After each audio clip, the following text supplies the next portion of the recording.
আল্লাহ রাব্বুল আলামিন পবিত্র কোরআনুল কারীমে বেশ কয়েকটা জায়গায় একটা সম্প্রদায়, একটা কওম, একটা জাতির কথা বলেছেন। তার নাম হচ্ছে কওমে মাদিয়ান। কি নাম? কওমে মাদিয়ান। এই কওমে মাদিয়ানের নবী ছিলেন শুআয়ব আলাইহিস সালাম। কি নাম ছিল? শুআয়ব আলাইহিস সালাম। তিনি নবী মূসা আলাইহিস সালামের সমসাময়িক নবী ছিলেন। মূসা আলাইহিস সালাম তার মেয়েকে বিয়ে করেছিলেন।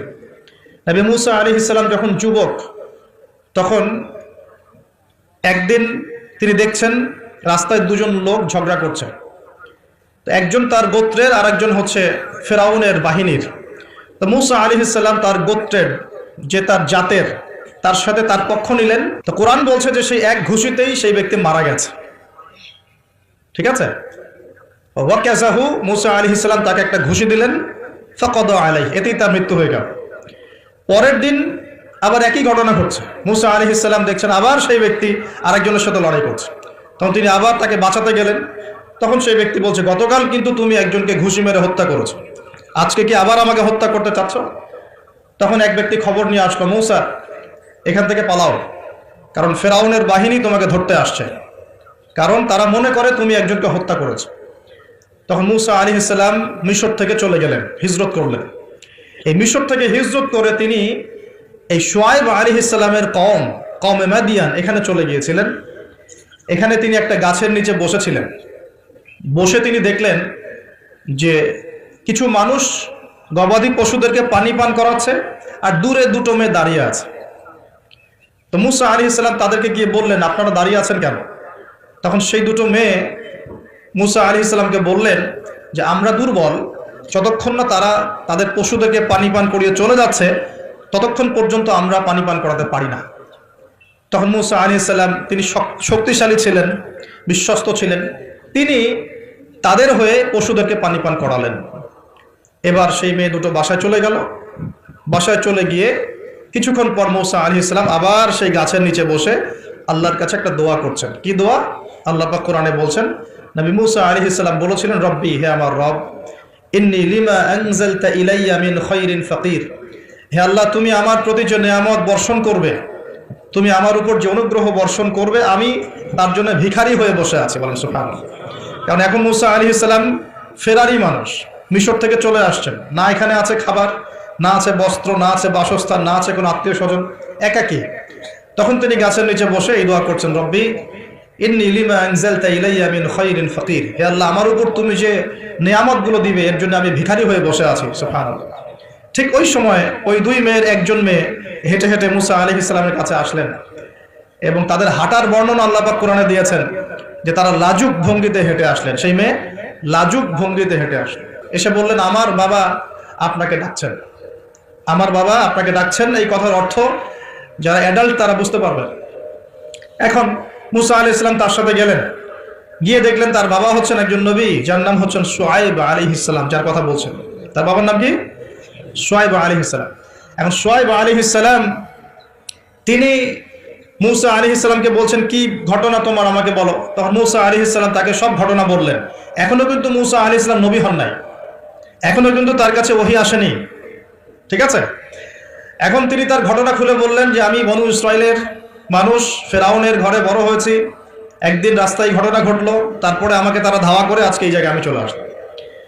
এখন শুআয়ব আলাইহিস সালাম বলছেন যে এখানে ভয়ের কিছু নাই, তুমি এখানে নিরাপদ, এখানে কেউ তোমার কোনো ক্ষতি করবে না ইনশাআল্লাহ। তখন এই দুজন মেয়ের একজন বলছে, বাবা, এই ব্যক্তি হচ্ছে বিশ্বস্ত এবং শক্তিশালী, এই ব্যক্তি হচ্ছে বিশ্বস্ত এবং শক্তিশালী। মূসা আলাইহিস সালামের দুটা গুণ এখানে পাওয়া গেল, তিনি বিশ্বস্ত ছিলেন এবং কি শক্তিশালী ছিলেন। তো সে আমাদের উপকার করেছে, তাকে কি আমাদের কাছে রাখা যায় কিনা, তাকে পুরস্কার দেওয়া যায় কিনা? তখন বিচক্ষণ পিতা মেয়ের কথার ইশারা বুঝে ফেললেন। তখন পিতা এই মেয়ের সাথে মূসা আলাইহিস সালামের বিয়ে দিলেন। বলেন সুবহানাল্লাহ। কি শর্তে বিয়ে হলো? 8 বছর শুআয়ব আলাইহিস সালামের যে আপনার কাজ করতে হবে, মানে খামার, শুআয়ব আলাইহিস সালামের যে প্রজেক্ট আছে সেখানে 8 বছর শ্রম দিতে হবে, চাকরি করতে হবে। 8 বছর দেখাশোনা করতে হবে তার প্রপার্টিস দেখাশোনা করা মানে কি? সব দেখভাল করা, ভালো মন্দ দেখাশোনা করা। তার ছিল ক্ষেত, ছিল জমি জমা, ছিল আপনার গবাদি পশু ছিল, এগুলো দেখাশোনা করতে হবে। তো মুসা আলাইহিস সালামকে শর্ত দিচ্ছেন 8 বছর আমার এখানে কাজ করতে হবে, আর তুমি যদি 2 বছর বেশি করো, 10 বছর পূর্ণ করতে পারো, এটা তোমার বিষয়। আর এই ওয়াদা আমার আর আল্লাহর মাঝখানে, তোমার আমার আল্লাহর মাঝখানে থাকবে। তো মুসা আলাইহিস সালাম রাজি হলেন এবং তিনি সেখানে থাকতে লাগলেন। তো পরবর্তীতে মুসা আলাইহিস সালামের কাছে নবুয়ত আসলো যখন তুর পাহাড়ে তিনি আগুন দেখতে পেলেন। তিনি সেখানে গিয়ে আগুন খুঁজছেন, আর তুর পাহাড়ের ডান দিক থেকে আল্লাহ রাব্বুল আলামিন আওয়াজ দিলেন, ইয়া মুসা, হে মুসা, ফাখলা'না আলাইক, তোমার জুতা খুলে আসো, ইন্নাকা বিল ওয়াদিল মুকাদ্দাস তুয়া, তুমি এখানে পবিত্র একটা জায়গায় এসেছো। মুসা আলাইহিস সালাম তো ভয় পেয়ে গিয়েছিলেন। আল্লাহ রাব্বুল আলামিন তাকে ওহী করলেন, তুমি নবী, আমার কাছে রাসূলরা ভয় পায় না, তোমার হাতে ওটা কি? মুসা আলাইহিস সালাম বলছেন, আমার হাতে লাঠি। কি করো লাঠি দিয়ে? মুসা আলাইহিস সালাম বলছেন, লাঠি দিয়ে আমি এই যে আমার গবাদি পশু এগুলোকে তাড়াই, গাছের পাতা পারি ইত্যাদি। আল্লাহ পাক বলছেন, লাঠি ছুঁড়ে মারো। লাঠি ছুঁড়ে মারার সাথে সাথেই এটা একটা বড় অজগর হয়ে গেল, এবং মুসা আলাইহিস সালাম এটা দেখে পিছনে দৌড় দেওয়া শুরু করলেন। তখন আল্লাহ পাক ডেকে বললেন, ভয় পেও না, আমার কাছে যারা মুরসালিন রসুলগণ ভয় পায় না, তোমার হাতটা বগলের নিচে ঢুকাও। মুসা আলাইহিস সালাম হাত নিয়ে এই বগলের নিচে দিলেন, এবার বের করো। বের করলেন, দেখলেন হাত দিয়ে আলো বের হচ্ছে, মাশাআল্লাহ। এরপরে আল্লাহ পাক তাকে নবুয়ত দিলেন, যাও ফেরাউনের কাছে। কোন ফেরাউন? যেখান থেকে তুমি পালিয়ে এখানে এসেছো। ফেরাউনের কাছে গিয়ে ইযহাব ইলা ফিরআউন ইন্নাহু তাগা, ফেরাউনের কাছে যাও, গিয়ে বলো যে সে সীমা লঙ্ঘন করেছে। কি সীমা লঙ্ঘন সেটা আমরা পরে দেখবো ইনশাআল্লাহ। আমরা মোটামুটি জানি ফেরাউন সম্পর্কে। সে কন্যা সন্তানদেরকে জীবিত রাখতো, পুত্র সন্তানদেরকে হত্যা করত, বনী ইসরাঈলকে বিভক্ত করে শাসন করত, জুলুম করত, এবং তার সবচেয়ে বড় অপরাধ হচ্ছে সে নিজেকে খোদা দাবি করেছে। সে বলেছে, আনা রব্বুকুমুল আ'লা, আমি তোমাদের মহান রব। তো সে সীমা লঙ্ঘন করেছে, নাউযুবিল্লাহ। তো আল্লাহ পাক মুসা আলাইহিস সালামকে তার কাছেই পাঠাচ্ছেন, ফেরাউনের কাছে যাও, দাওয়াত পেশ করো। মুসা আলাইহিস সালাম বলছেন, আল্লাহ, আমার তো জিহ্বায় জড়তা আছে, রব্বি ইশরাহ লি সাদরি, আল্লাহ আমার বক্ষটাকে প্রশস্ত করে দেন, মানে আমাকে সাহস দেন। ওয়া ইয়াসসির লি আমরি, আমার কাজকে সহজ করেন। ওয়াহলুল উকদাতাম মিন লিসানি, আমার জড়তা, জিহ্বার জড়তাগুলো দূর করে দেন।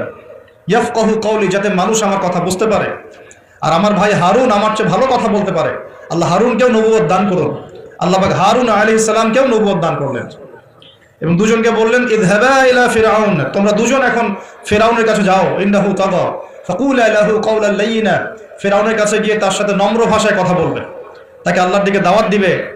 যদি সে দাওয়াত কবুল না করে তখন তাকে শাস্তির ভয় দেখাবে, এবং সে যদি বিশ্বাস না করে তাহলে অজগর এবং হাতের এই যে মুজেজা, এই মুজেজাগুলো তোমরা দেখাবে। যাই হোক, তো মুসা আলাইহিস সালাম নবুয়ত পেয়েছেন শুআয়ব আলাইহিস সালামের আন্ডারে থাকার সময়। আমি তার কথা বলতে গিয়ে দিকে এসেছি। এই শুআয়ব আলাইহিস সালামের কওম ছিল কওমে মাদিয়ান। কি নাম ভাই? একটু বুঝবেন জিনিসটা, কওমে মাদিয়ান। তো এটা আসহাবুল আইকাও বলা হয়, তাদেরকে আসহাবুল আইকাও বলা হয়, কিন্তু এই জায়গাটার নাম ছিল কওমে মাদিয়ান, মাদিয়ান উপত্যকা। এখন শুআয়ব আলাইহিস সালাম খুব চমৎকার একজন বাগ্মী ছিলেন। বাগ্মী বলতে যিনি খুব সুন্দর করে কথা বলতে পারেন। আছে না এমন কিছু মানুষ সমাজে যারা খুব সুন্দর করে কথা বলতে পারে? তো শুআয়ব আলাইহিস সালাম নবীদের মধ্যে চমৎকার করে কথা বলতে পারতেন, এবং তার সাথে যুক্তি তর্কে কেউ পারত না। তিনি চমৎকার করে যুক্তি তর্ক উপস্থাপন করে সমাজের মানুষকে বোঝাতেন। আলহামদুলিল্লাহ, আমরা দোয়া করে আল্লাহ পাক সেই গুণাবলী আমাদের মধ্যে দান করুন। এখন তার কওমের সমস্যা ছিল কি? 1 নাম্বার সমস্যা ছিল, তার কওম আল্লাহর সাথে শিরক করত। 1 নাম্বার কি করতো ভাই?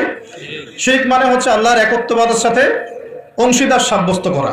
মনে রাখবেন, তার কওম 1 নাম্বার কি অপরাধ করত? শিরক করত। 2 নাম্বার কুফর, শিরকের সাথে সাথে তারা কুফরি করত, আল্লাহ রাব্বুল আলামিন অনুগ্রহগুলোকে, নিয়ামতগুলোকে অস্বীকার করত। 3 নাম্বার, এই দুটোর পাশাপাশি ওদের অপরাধ ছিল যে তারা মাপে কম দিত। কি করত? মাপে কম দিত। 3 নাম্বার। 4 নাম্বার, ওরা অন্যের সম্পদ, মানুষের সম্পদ অন্যায়ভাবে 2 নাম্বারই করে লুটে পুটে খাইত। এই 4টা ছিল ওদের মেজর অপরাধ। কয়টা অপরাধ? এই 4টা মারাত্মক মেজর অপরাধ। এখন আসেন, এদের কি পরিণতি হলো সেটা বলার আগে আমরা এই পাপগুলো নিয়ে একটু আলোচনা করি। এই পাপগুলো নিয়ে একটু আলোচনা করি সংক্ষিপ্ত করে। মাদিয়ান কওমের সর্বপ্রথম অপরাধ ছিল তারা আল্লাহর সাথে শিরক করত, মানে আল্লাহ পাকের তাওহীদের সাথে অংশীদার সাব্যস্ত করত। এখন এই শিরকটা কিন্তু প্রত্যেক যুগেই নবীদের সময় হয়েছে, এবং আমাদের নবী মুহাম্মদ সাল্লাল্লাহু আলাইহি ওয়াসাল্লাম তার জামানাতেও কিন্তু আবু জেহেল, আবু লাহাব, উতবা, সাইবা এরা কিন্তু শিরক করেছে। এখন এই শিরকটাকে নবী সাল্লাল্লাহু আলাইহি ওয়াসাল্লাম খুব সহজ করে ভাগ করে দিয়ে গেছেন। আমরা যদি কোরআন এবং হাদিসটা ঘাটাঘাটি করি, আমরা দেখব যে শিরকটা আসলে 3 প্রকার হয়। এই তাওহীদ এবং শিরকটা 3 প্রকার হয়। একটা হলো একত্ববাদ যেমন 3 প্রকার হয়, শিরকও 3 প্রকার হয়। যেমন আল্লাহ পাকের তাওহীদ একত্ববাদ যেমন 3 ভাগে ভাগ করা যায়, শিরকটাকেও 3 ভাগে ভাগ করা যায়। যেমন তাওহীদকে আমরা ভাগ করি একভাবে, তাওহীদে রুবুবিয়্যাত, তাওহীদে উলুহিয়্যাত এবং তাওহীদে আসমা ওয়াস সিফাত, এই 3 ভাগে আমরা ভাগ করি। ঠিক একইভাবে শিরকটাও 3 ভাগে হয়। একটা হচ্ছে আশশিরকু ফিল আকীদা, বিশ্বাসের মধ্যে শিরক, আশশিরকু ফিল আমাল, কাজের মধ্যে শিরক, আশশিরকু ফিল লিসান আও আশশিরকু বিল কওল, শিরক হচ্ছে আপনার কথার মধ্যে অথবা জবানের মধ্যে, মানে ভাষাগত শিরক, কর্মগত শিরক এবং আকীদাগত শিরক। আমি কি বুঝতে পারছি? এই 3টা সহজ করে দিলাম। শিরক এরকম 3 ভাগে ভাগ করা যায়। উদাহরণ দিলে পরিষ্কার হবে। যেমন বিশ্বাসগত শিরক, যেমন কোনো মানুষ যদি বিশ্বাস করে যে মহাবিশ্বের কোনো স্রষ্টা নাই, এই মহাবিশ্ব এমনি এমনি সৃষ্টি হয়েছে, এটা বিশ্বাসগত শিরক, তাই না? কেউ যদি বিশ্বাস করে যে আল্লাহ এই বিশ্বকে সৃষ্টি করেছেন কিন্তু আল্লাহর পাশাপাশি আরো ইলাহ আছে, নাউজুবিল্লাহ, এটাও হবে বিশ্বাসগত শিরক। কেউ যদি মনে করে যে আল্লাহ পর্যন্ত পৌঁছতে হলে আমাকে এই যে চন্দ্র, সূর্য, গ্রহ, নক্ষত্র, গাছপালা এগুলোর পূজা করতে হবে, শিরক, এটা হলো বিশ্বাসগত শিরক। ধরেন কেউ যদি মনে করে যে আল্লাহ বলতে কেউ নাই, নাস্তিকতায় বিশ্বাস করে যে কোনো ইলাহ নাই, এই মহাবিশ্ব বিগ ব্যাং থেকে সৃষ্টি হয়েছে, এটাও হবে কি চিন্তাগত, আকীদাগত শিরক। কেউ যদি মনে করে যে আমার ভালো মন্দের মালিক আল্লাহ নয়, ভালো মন্দের মালিক আমি নিজে, কেউ যদি মনে করে শিরক হবে। কেউ যদি মনে করে তাকদীর বা ভাগ্য বলতে কিচ্ছু নাই, আমি যা করব তাই পাবো, এমন মানুষ নাই, এটাও হবে আকীদাগত শিরক। কারণ আল্লাহ